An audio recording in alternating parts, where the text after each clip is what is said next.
ये क्या हुआ, कैसे हुआ, क्या को हुआ, कब हुआ, अभी हुआ ये सब हुआ। और वो क्या हुआ, क्रिकेट में हुआ, और सेकंड टेस्ट भी हम हार गए बहुत बुरे तरीके से। इससे पहले कि हम हंसना नहीं चाहिए, लेकिन हंसना चाहिए भी। मतलब कर क्या रहे हैं पाकिस्तान थी, लेकिन बहुत ही मायूस कुन परफॉर्मेंस थी पाकिस्तानी क्रिकेट टीम की। अफसोस होता है कि जिस अंदाज से अगर फाइट करके हारते हैं, वो जो इमरान हम आपसे डिस्कस करते हैं, तो दुख नहीं होता, लेकिन यकतरफा मुकाबले के बाद वन साइडेड हारते हैं तो बहुत दुख होता है। हुआ क्या, ना बॉलिंग चली, ना बैटिंग चली, कोई कॉम्बिनेशन नहीं बना, ना फील्डिंग चली, इतने कैचेस छोड़े हमने। ये हो क्या रहा है टीम के साथ? मतलब कोचेस की भरमार है, परफॉर्मेंस कक भी नहीं है, हो क्या रहा है मेरे साहब?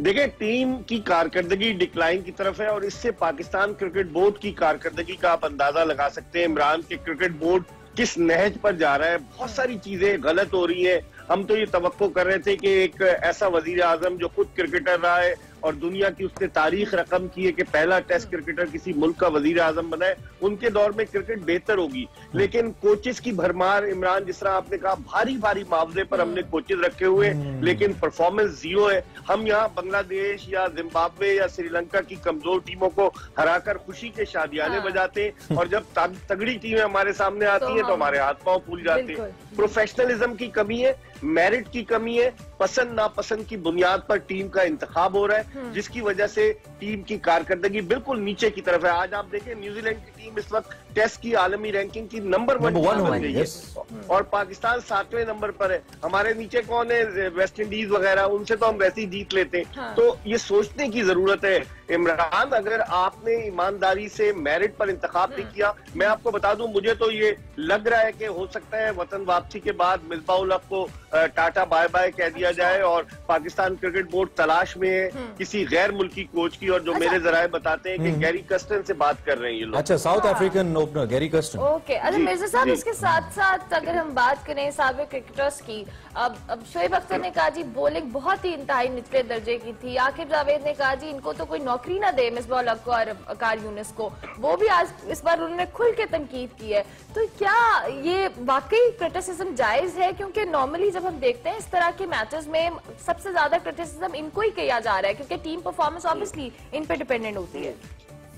बिल्कुल अरमला, आज तो आप पूरी तैयारी करके आई क्रिकेट की। मैं समझता था कि इमरान ही तैयार होता है। ये इनके जज्बात बोल रहे हैं। जज्बात बोल रहे हैं, जज्बात। अच्छा, जज्बात, अभी जज्बात पर काबू पाइए। शिकस्त और फतह तो खेल का हिस्सा होती है, तारीख का हिस्सा होती है, लेकिन आपकी बात दुरुस्त है। देखें, बॉलिंग हमारी इंतहाई ना तजुर्बाकार। वकार यूनुस की ये 5वीं बारी है पाकिस्तान क्रिकेट बोर्ड में, मुख्तलिफ हैसियतों से काम करते हैं, हेड कोच रहे।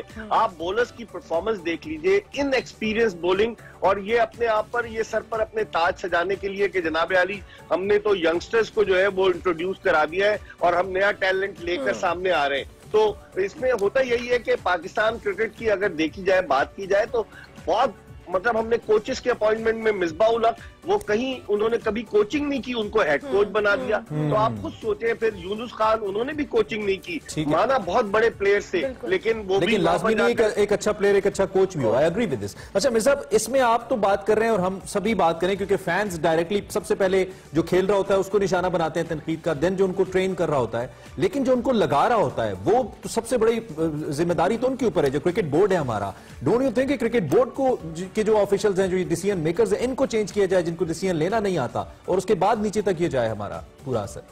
आपने जाके सही जगह पर तीर मारा है इमरान, ये बिल्कुल आपने फैक्ट की बात की, हकीकत की बात की, ये कि लगाने वालों उनका भी एहतसाब हो। एहसान मानी साहब माशाल्लाह इस साल अपनी 76वीं सालगिरह मनाएंगे, बड़े अच्छे एडमिनिस्ट्रेटर हैं, लेकिन जब से उन्होंने क्रिकेट बोर्ड का चार्ज संभाला है, टीम की कारकर्दगी जो है बजाय ऊपर की तरफ जाने के नीचे की तरफ जा रही है। वसीम खान को आप इंग्लैंड से इंपोर्ट करके लेकर आए हैं कि पाकिस्तान में कोई एडमिनिस्ट्रेटर नहीं था क्रिकेट का जो इतनी भारी तनख्वाह पर काम कर सकता है। वसीम खान को लाए हैं, वो गोरे कल्चर के आदमी है, पाकिस्तानी कल्चर से नावाकिफ है। जिस तरह से वो अपॉइंटमेंट कर रहे हैं, बेइंतहा क्रिकेट बोर्ड में बदनजमी जो है, अगर मैं ये कहूं कि अपने नुक्ते उरूज पर है इमरान, तो बेजा ना होगा। उरूज मुमताज जो क्रिकेट की चीफ सेलेक्टर है, वो कमेंट्री भी कर रही है, वो विमेन विंग में भी है, वो क्रिकेट कमेटी में भी है, और बेशुमार ऐसे फैसले हैं। सलीम यूसुफ जिनका क्रिकेट से दूर दूर तक ताल्लुक नहीं है, एकदम से मेन स्ट्रीम पे आ गए। यस, क्रिकेट कमेटी की पसंद नापसंद की बुनियाद पर आप कर रहे हैं ना। क्रिकेट कमेटी के 3 चेयरमैन बदल चुके हैं, मोहसिन खान, वसीम खान, इकबाल कासिम चौथे आ गए,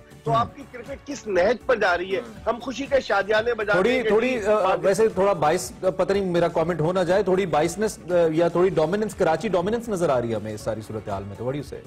कराची डोमिनेंस नहीं है इसमें। अगर आप ये मिर्जा साहब इन्होंने आपको भी कहा, ये कराची वाला मामला इन्होंने आपको भी कहा। मिर्जा साहब तो नाक़िद है। अच्छा मिर्जा साहब, आप if you are the person who has to take the decision, let's suppose आप सीनियर तज्जियाकार हैं, क्रिकेट को बहुत अच्छे से समझते हैं, तो अगर इस जो हमारी शर्मनाक शिकस्त है, इसके बाद हम अगर कुछ मेजर डिसीजन हम आपसे पूछें कि क्या लेने चाहिए बोर्ड को जिसका हमें फायदा हो सकता है आने वाले वक्त में, तो वो क्या हो सकते हैं?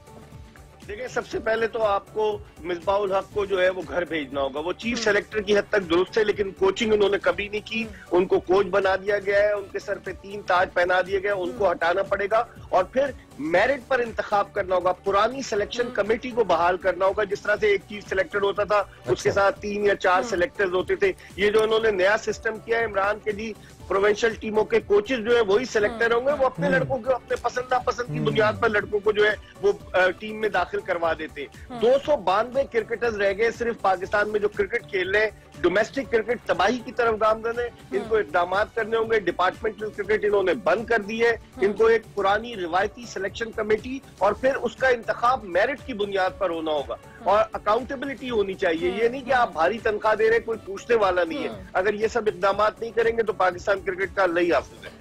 बिल्कुल अकाउंटेबिलिटी वाला एक फैक्टर आपने बिल्कुल सही कहा मिर्जा साहब। जिस तरह से जब भी हम दीगर स्पोर्ट्समैन से बात करते हैं, किसी भी स्पोर्ट में, चाहे टेनिस है चाहे कोई और स्पोर्ट है, लोग शिकायत करते हैं कि हमारे मुल्क में लगता है कि सिर्फ क्रिकेट ही होती है और कोई स्पोर्ट है जिसको हम तवज्जो नहीं देते। अगर क्रिकेट के हालात ऐसे हैं तो हमें इस बारे में भी तो सोचने की जरूरत है कि जो इन्वेस्टमेंट हम क्रिकेटर्स पे या इनकी लीग्स पे करते हैं, हम अगर दीगर स्पोर्ट्स को करें तो शायद हमें को बेहतर या खातिर ख्वाह रिजल्ट मिल जाए।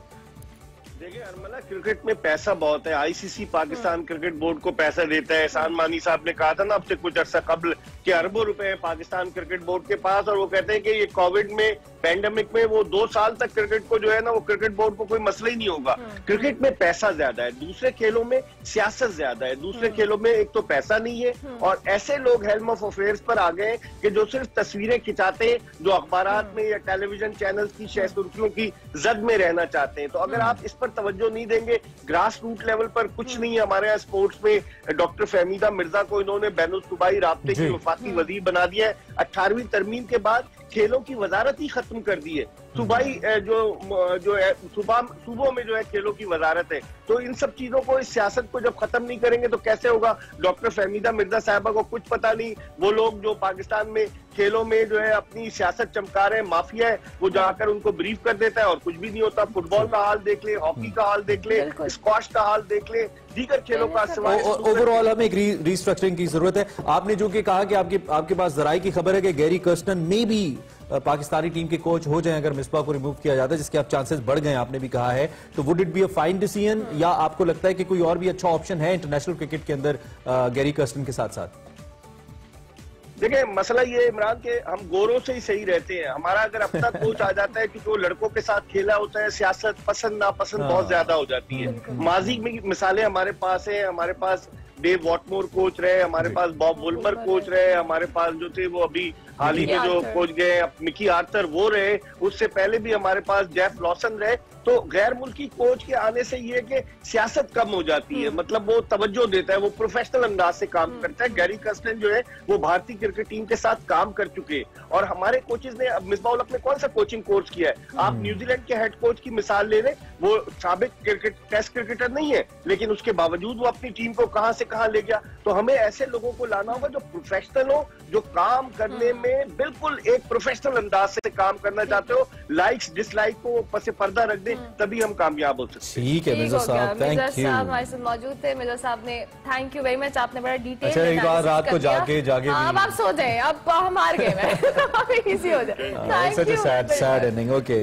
अच्छा जी, फाइनल हुई थे, वैसे चंगी नहीं है लेकिन कोई। वैसे आपको पता है जो लोग क्रिकेट व्यूअर्स हैं, जब टेस्ट मैचेस, खासतौर पे मिर्जा साहब जैसे जो एनालिस्ट हैं, जब टेस्ट मैच देख रहे होते हैं, टेस्ट मैच टीमें हार जाती हैं, उनको बहुत दुख होता है, क्योंकि 4-5 दिन की मेहनत होती है। लेकिन इस मैच के अंदर शुरू से पाकिस्तानी टीम ने ऐसे लगता था जैसे गिव अप कर दिया, कम बैक करना चाहिए था, लेकिन कम बैक नहीं किया। सो बहुत बुरी एक और शिकस्त पाकिस्तान के हिस्से में आई है, और उससे भी खतरनाक ये है कि हम जो रेटिंग्स है उसमें हम 7वें नंबर पे चले गए हैं आईसीसी रैंकिंग के अंदर। This is more unfortunate and New Zealand is on top. लेकिन अच्छी क्रिकेट खेलेंगे तो आगे आने वाले दिनों में हमें कुछ अच्छी क्रिकेट देखने को मिले और हम बैठ के खुशी से ये उम्मीद सिर्फ फरमला के लिए है। नहीं वो वाला मैं इस उम्मीद से कट कर होता एक और वो भी होता है ना, आप तुम जीतो या हारो हमें तुमसे प्यार है, ये वाली लाइन अब नहीं एप्लीकेबल लेकिन स्टिल चले जी ब्रेक लेते हैं। ब्रेक के बाद हाजिर होंगे, अभी बहुत कुछ है एक्सप्रेसो में, आपने मिस नहीं करना। Stay tuned to espresso.